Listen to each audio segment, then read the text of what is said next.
سلام، نازمی هستم و خیلی خوشحالم که کانال منو برای آموزش دیدن انتخاب کردی.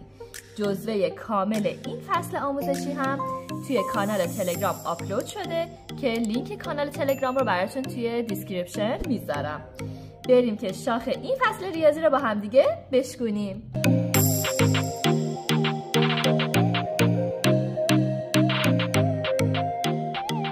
به صورت کلی حجم ها رو توی ریاضی میتونیم به دو دسته تقسیم کنیم.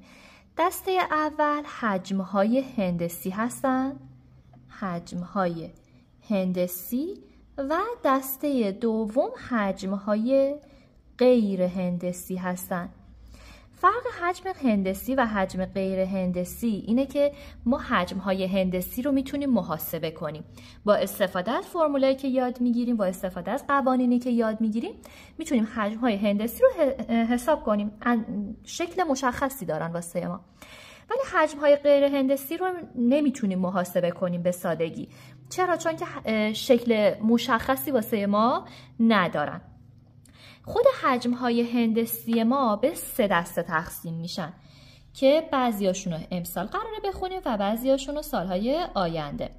حجم‌های هندسی به 3 دسته تقسیم میشن. اولین دسته‌ای که واسه ما امسال خیلی مهمه حجم‌های منشوری هستن و حجم‌های منشوری رو امسال با هم دیگه یاد میگیریم. حجم‌های منشوری در واقع حجم‌هایی هستن که از 2 تا قاعده ساخته شده. مثلا این مکعب رو اگه در نظر بگیریم، این مکعب 2 تا قاعده کاملا شبیه به هم داره که قاعده هر کدومشون مستطیله. پس یه مستطیل هم پایین، پس از 2 تا مستطیل ساخته شده. یا هر شکل دیگه مثل استوانه رو اگه بخوایم در نظر بگیریم 2 تا قاعده کاملا شبیه به هم دیگه داره. دسته دوم حجم‌های هرمی میشن. حجم‌های هرمی در واقع حجم‌هایی هستن که فقط یه دونه قاعده دارن و یه دونه هم رأس هرم دارن که ما امسال با اینا خیلی کار نداریم. اینا رو بیشتر توی کلاس 9 میخونیم. فقط در همین حد باید بدونیم که حجم‌های هرمی یه دونه قاعده دارن. و دسته سوم حجم‌های کروی هستن. حجم‌های کروی رو خیلی توی زندگی زیاد می‌بینیم. حجم‌هایی که مثل یه توپ فوتبال، مثل توپ بسکتبال، کلاً حجمی که به صورت یک کره باشه که این هم امسال ما یاد نمیگیریم. محاسباتش انشالله توی کلاس 9 یاد میگیریم. نکته‌ای که برای ما خیلی توی حجم‌های هندسی اهمیت داره، در واقع حجم‌های منشوری خیلی اهمیت داره، دونستن تعداد وجه‌های جانبی، قاعده‌ها، رأس‌ها و یال‌ها هستن. ولی قبل از اینکه بخوایم تعدادشون رو بشماریم، بهتره که باهاشون آشنا بشیم. قاعده به سطح بالا و پایین شکل منشوریمون قاعده میگیم. در واقع اینجا اگه من بخوام هاشور بزنم، یک قاعده مستطیل شکل بالا و یک قاعده مستطیل شکل دقیقاً به همون اندازه پایین داره. پس همینجا ما متوجه میشیم که کلا شکل‌های منشوری ما 2 تا قاعده دارن. پس برای تمام شکل‌های منشوری اگه تعداد قاعده ها رو از ما خواست، عدد 2 رو قرار میدیم. بحث بعدی تعداد وجه‌های جانبی هستش. وجه‌های جانبی در واقع به سطح‌های اطراف قاعده ها میگیم وجه‌های جانبی. خب این قاعده است، سطح اطرافش 1، 2 و این سطح پشت سر 3 و این سطح 4. پس کلاً 4 تا وجه جانبی داره. یا اگه یادمون رفت که وجه جانبی چیه، کلاً ما اگه ببینیم قاعدمون چند ضلعیه، ما به تعداد ضلع‌های قاعده وجه جانبی داریم. یعنی اینجا چون قاعده ما 4 ضلعیه، 4 تا وجه جانبی داریم. بحث بعدی تعداد رأس‌ها و یال‌ها هستن. تعداد یال‌ها رو اول بهتون بگم. یال کلاً خط‌هایی هستن که 2 تا صفحه رو به هم دیگه وصل میکنن. اگه این صفحه و این صفحه بخوان به هم دیگه وصل بشن، به واسطه این یال وصل میشن. یا اگه این صفحه بخواد به صفحه پایین وصل بشه، به واسطه این یال به هم دیگه وصل میشن. رأس نقاطی هستن که 3 تا یال رو به هم دیگه وصل میکنن.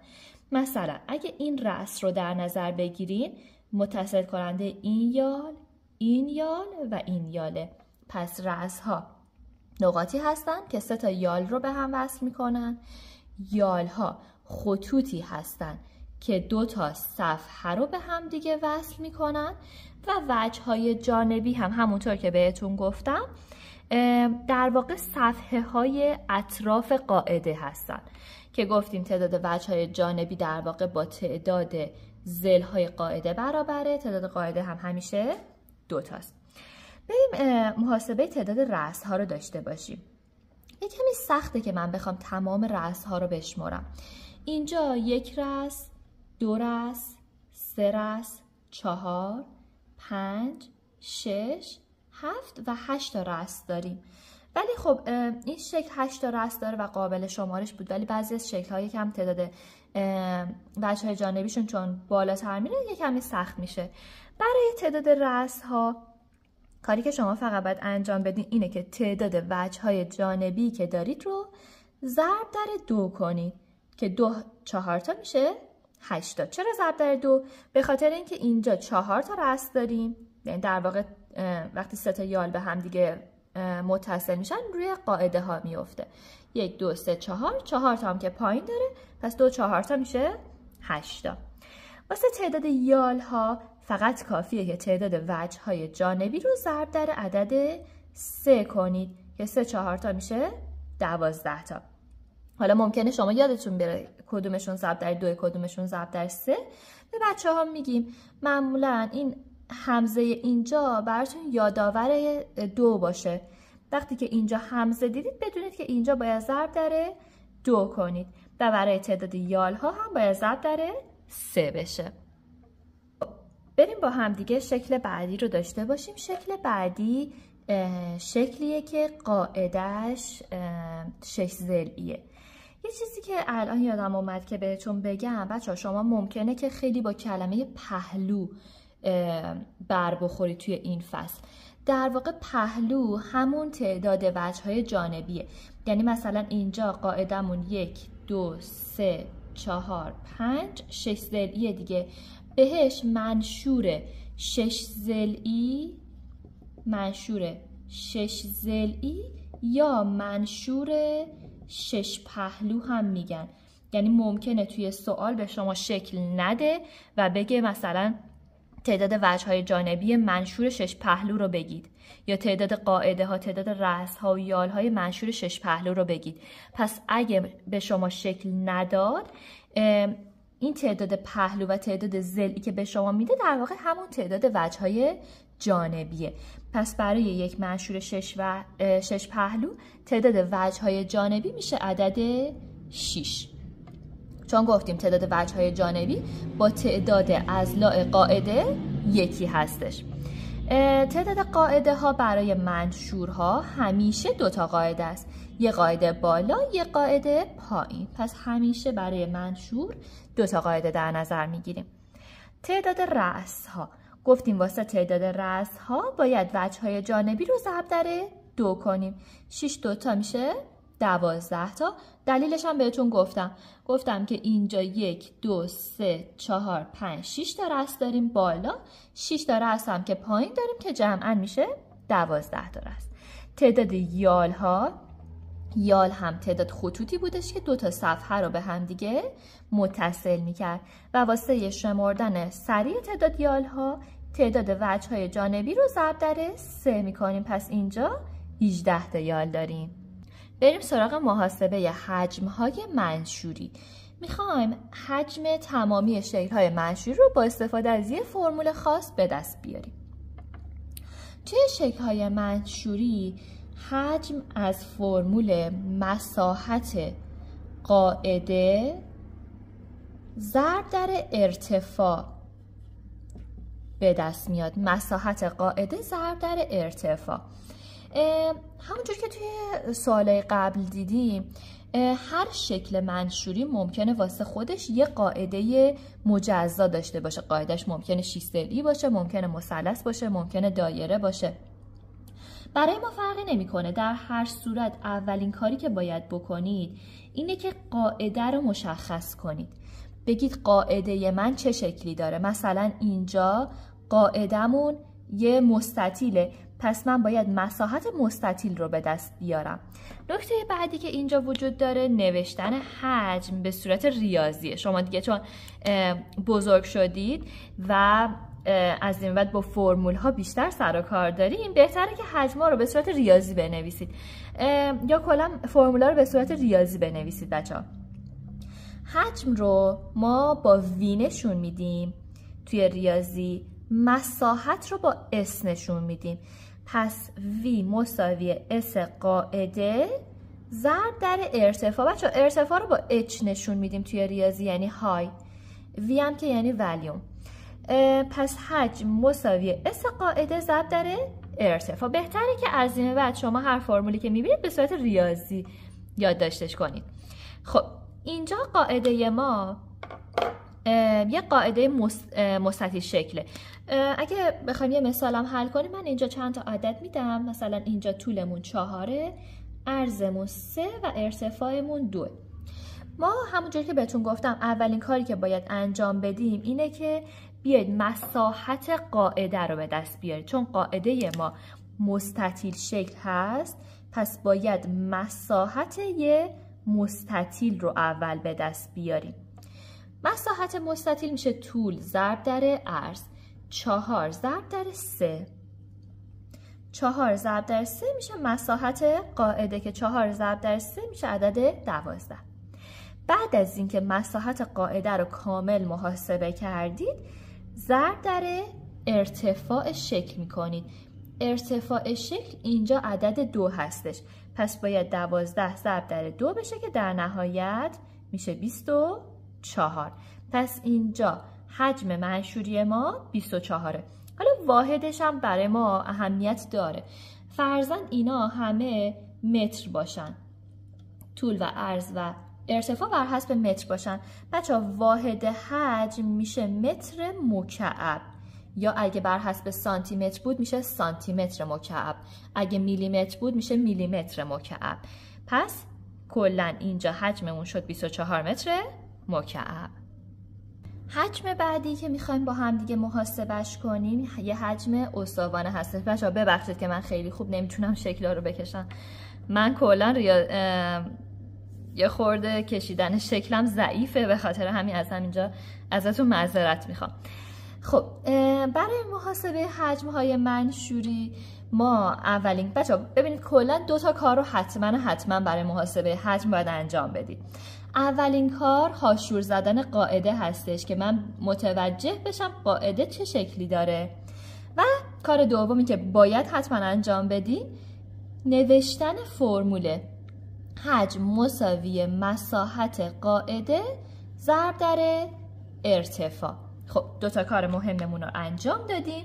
حالا میریم سراغ محاسبه. مساحت قاعده رو باید حساب کنم.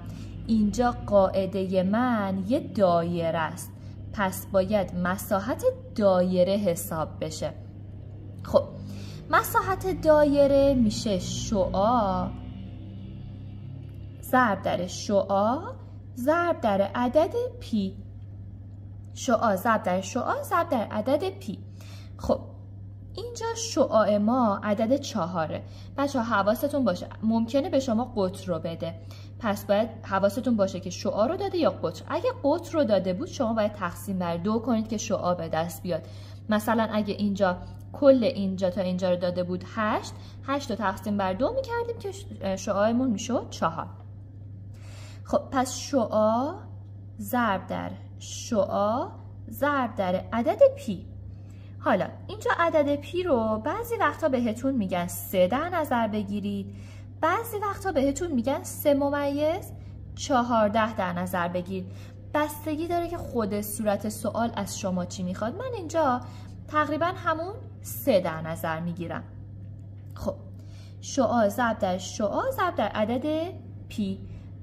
4 تا 16 تا 16 ضرب در 3 6 تا 18 تا 1 3 تا 3 تا با اون 1 میشه 48 تا. خب پس من الان مساحت قاعده رو کامل حساب کردم، خیالم راحت شد. حالا ضرب در ارتفاع کلی شکل میکنم. ارتفاع کلی شکل من هست عدد 10. 48 ضرب در عدد 10 میشه 480. اگه واحدمون هم اینجا بر حسب سانتی متر باشه پس میشه 480 سانتی متر مکعب. خب بریم با هم دیگه یکی از تمرینای کتاب درسی رو حل کنیم که توی کتاب درسی همچین تمرین داده و گفته حجم این شکل رو حساب کنید. این شکل بچه‌ها کلا ما باید اینجا بدونیم که هر شکل از چه چیزی ساخته شده. اینجا در واقع یه مکعبی هست که از داخلش یه استوانه‌ای رو خارج کرده. یعنی در واقع شما باید تصور فضاییتون توی این فصل خیلی قوی باشه. پس یه مکعب یه استوانه از داخلش برداشته شده. باید تصور فضایی داشته باشید، یعنی اینجوری فقط به صورت تک بعدی نگاش نکنید که یه مستطیل خب مثلا یه مربع داخلش برداشته شده، نه. پس من چیزی که اینجا تصور کردم رو یادداشت میکنم. میگم این در واقع حجم یک مکعبی بوده که حجم یک استوانه از داخلش خارج شده. بچه ها تعجب نکنید که این ماژیک سبز من قرمز می نویسه. همه بچه ها میگن این ماژیک داخلش جوهر قرمز ریخته شده. پس حجم مکعب منهای حجم استوانه میشه. خب حجم مکعب رو باید جداگونه حساب کنیم، حجم استوانه رو جداگونه حساب کنیم. حجم مکعب میشه اس قاعده ضرب در ارتفاع. خب من فقط باید به مکعب نگاه کنم. قرار شد که شما بیاید قاعده رو مشخص کنید که چه شکلی داره. قاعده ما اینجاست و مساحتش میشه طول ضرب در عرض که اینجا طول و عرضمون میشه 3 ضرب در 3. چون اینجا 3 هست پس این خط هم 3 هستش. پس میشه 3 ضرب در 3 ضرب در ارتفاع کلی. ارتفاع کلی شکلمون عدد 4. پس میشه 3 تا 9 تا 9 4 تا 36 تا. خب پس حجم مکعب بزرگ ما به دست اومد.